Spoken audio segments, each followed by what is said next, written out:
አልዱንም ቱተራቶሪ ሱጋይም ሎ አንቺ ነው ዋይ አታርጉኝ ወጣሪ ሰላም እንዴት ናችሁ? በያላችሁበት ሁሉ ነገር ሰላም ነው። አሽን አንድ ይወላችሁ ሞኝላችኋለሁ። ቤስቺ ስትጎንደሉ ማዳችን ላይክ እና ሼር እያደረጋችሁ ሐሳቦቻችን ለብዙዎች አካፍሉ። ለዚህም ከልብ አመሰግናችኋለሁ።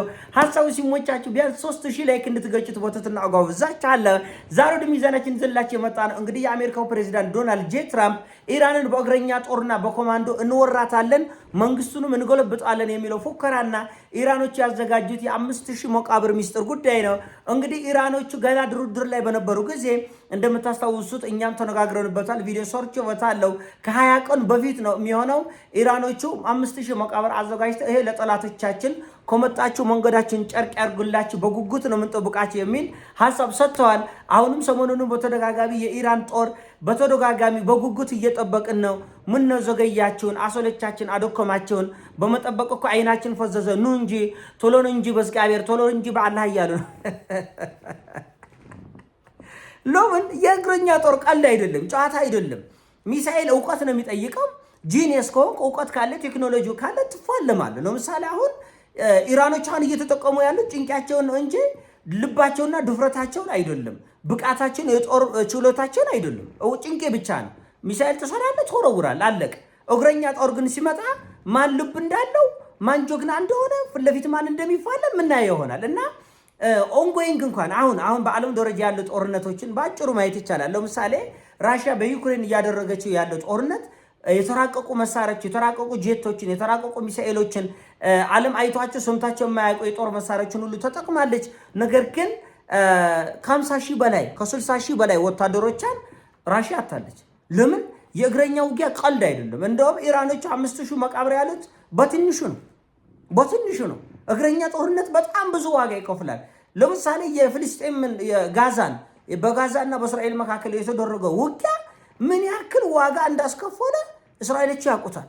እንደዛም ሆኖ 2 ዓመት ሙሉ እስራኤል በአሜሪካ ተደግፋ እስራኤል ከጀርባ ጀርመንም ፈረንሳይም አውሮፓም በዚህ ጉዳይ ላይ በዲፕሎማሲም በጦር ሜዳም በጦር መሳሪያም እያገዙ እንደሆነ ዓለም ያውቃል። 2 ዓመት ሙሉ ግን አንዲት ቀበሌ ጋዛን መዋጋት ምን ያክል ከባድ እንደሆነ አይተውታል። እና ኢራንን የሚያክል ተፋላሚ ህዝብ እንዋጋ በለው እኮ ነው እንዴ! የኢራን ህዝብ እኮ በአሁኑ ሰዓት እንዋጋ በለው እያለ እኮ ነው። ማነው እዚህ እሳተ ገሞራ ላይ ሄዶ የሚገባው? የቱ ልብ ያለው ወታደር ነው? አናረጋይ የትኛው ልብ ያለው ነው? በርግጥ የአሜሪካ መንግስትም ፍላጎት የለውም። የአሜሪካ ህዝብም እግረኛ ወታደር አስገብቶ የመዋጋት ፍላጎት የለውም። ሰሞኑን በተሰሩ ጥናቶች 78% ወደ 80% የሚጠጋ አሜሪካ ህዝብ እግረኛ ሰራዊታችን ወደ ኢራን እንዳይገባ የሚል ምላሽ ነው የሰጡት። በተደረገው ቃለ መጠይቅ 80% የሚሆን አሜሪካኖች ይህን ነገር አይፈልጉትም። ምክንያቱም ኢራን ውስጥ ገብተህ መውጣት ቀላል እንዳልሆነ ያውቁታል። ይህንን ከአፍጋኒስታን ተምሯል። 20 ዓመት አፍጋኒስታን ምድር ላይ ከተዋጉ በኋላ የለበሱትን ሳይለብሱ ከተኙበት ተነስተው ነው የፈረጠጡት። እና ይሄ በሙሉ አሜሪካን በሞላ ዓለም መሳለቂያ ያደረገ ነው። የአፍጋኒስታን ውጊያ እንደምታውቁት ታሊባኖቹ በየተራራው በየሸለቆ ነው የተዋጉት። ሐማስ ተዋጊዎች የእስራኤልን ወታደሮች በየሸለቆ በየመንደሩ በየተራራው በየሜዳው ነው የገጠማቸው። እግረኛ ጦርነት ቀልድ አይደለም። የልጆች እቃቃ ይመስላቸዋል። እንደዛ አይደለም።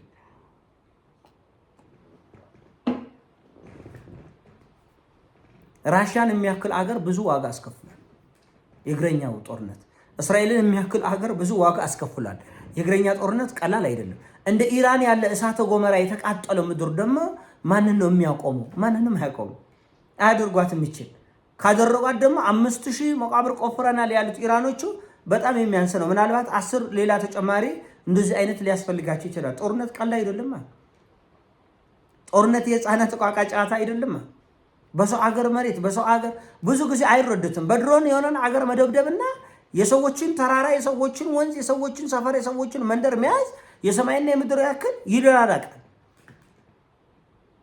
አሜሪካ ቀርቶ የትኛውም ዓለም ደግሞ በጀት በመደብደብ የሰው አገር ተወሮ መንግስት ተገልብጦም አያውቅም። ስለዚህ እግረኛ ጦር ግድ ነው። አንድም የአሜሪካን መንግስት እግረኛ ጦር ለማስገባት የሚያስገድደው የኢራን መንግስት በጀት ድብደባ አይወድቅም። ይሄ ታይቷል። በአሜሪካ ብቻ በዓለም ታሪክ በጀት የሰው ሀገር ደብድቦ የሰው ሀገር መንግስት ገልብጦ የሰው ሀገር መንግስት የተቆጣጠረ መሬቱን የተቆጣጠረ ኃይል ታይቶም ተሰምቶም አይታወቅም። እግረኛ ጦር ግድ የሚለው በዚህ ምክንያት ነው። መንግስት መቀየር ይፈልጋሉ። መንግስት መቀየር የሚቻልበት ሁኔታ ላይ አይደለም ያሉት። ስለዚህ እነዚህ አረብ አገሮቹ ደግሞ በግርግሩ እየወደሙ ነው፣ እየጠፉ ነው። አንደኛ ውርደት ነው። ራሱ ለአሜሪካኖቹ እጠብቃለሁ ብላ ባህሬንን፣ ኳታርን፣ ሳውዲ አረቢያን፣ የተባበሩት አረብ ኤሚሬት ይህን ሁሉ አረብ አገር አስፈረሰች የሚለው ውርደት በዓለም አቀፍ ደረጃ ከፍተኛ ጫና ይፈጥራል። ዋነኛውና ከዚህ በላይ አሜሪካኖች የሚፈሩት ፔትሮ ዶላር ውድቀት ነው።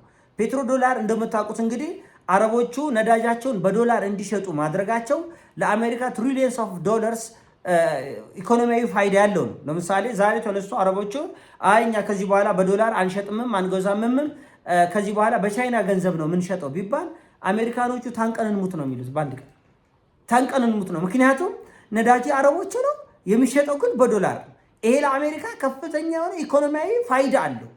አሁን ኢራን ደግሞ ይሄን ኢኮኖሚያዊ ፋይዳ ለማጥፋት ነው እየተረባረበች ያለችው። በምን መልኩ? አረቦችን በመቀጥቀጥ ነዳጃቸው እንዳያገለግል፣ ማተላለፊያው ባህሩ እንዳያገለግል ምድረ በዳ በረሃ ልታደርግ ነው የተነሳችው። ደግሞም እየተሳካላት ነው። አሁንም ገና አደበድባለሁ። አይጎርማቸውም? የነዳጅ ማጣሪያ ቀርቶ የውሃ ማጣሪያውንም ደብድቤ በጥም ነው የምትሞቱት። በውሃ ጥም ነው የምገላቸው። እንዳይገርማችሁ እኔ ጠፍቼ እኔ ተጎድቼ የኔ ህዝብ ጨለማ ውስጥ ወድቆ የኔ ህዝብ ድህነት ውስጥ ወድቆ እናንተ አትከርሟትም ብላል። ስለዚህ ኢራን መካከለኛ ምስራቅ ያሉ አገራትን የምትጎዳ ከሆነ የአሜሪካን ኢኮኖሚ ቀጥተኛ ሁኔታ ይጎዳል። ለዚህ ነው ኢራን በተደጋጋሚ በመካከለኛው ምስራቅ ብቻ ሳይሆን በመላ ዓለም አሜሪካ ያላትን ሀያልነት አከርካሪውን እሰብራለሁ የምትለው አንድም ይህን ፔትሮ ዶላር ነው። በዚህ ፔትሮ ዶላር አሜሪካ በዓለም ላይ የፈጠረችው ኢኮኖሚያዊና ፖለቲካዊ ተጽዕኖ አይቀጥልም። ለምን? አረቦቹ ነዳጃቸው በሙሉ እንደ ቆሻሻ ትቢያ እንዲጠፋ ልታደርግ ነው። ደግሞም ታደርጋለች።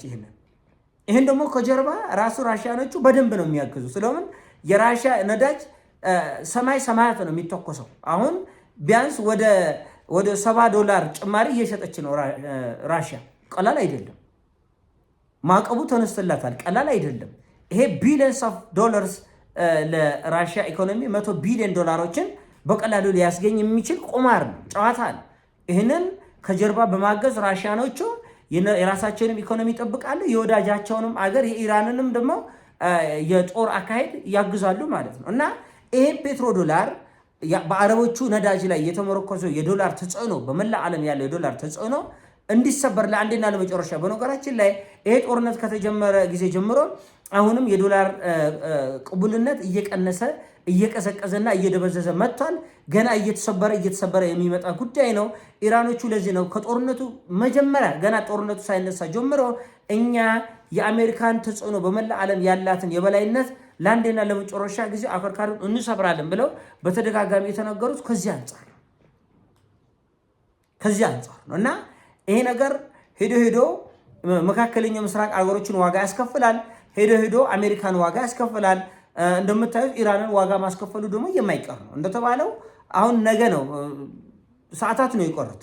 አሁን ትራምፕ የሰጡት 48 ሰዓታት ነው የቀሩት። ከሰዓታት በኋላ እንደዛቱት ትራምፕ የኢራንን የፓወር ፕላንት ወይም ደግሞ የኤሌክትሪክ ማመንጫዎችን የሚያወድሙ ከሆነ ያበቃል እዛ ላይ ማለት ነው። 90 ሚሊዮን የኢራን ህዝብ ወደ ጨለማ ይገባል ማለት ነው።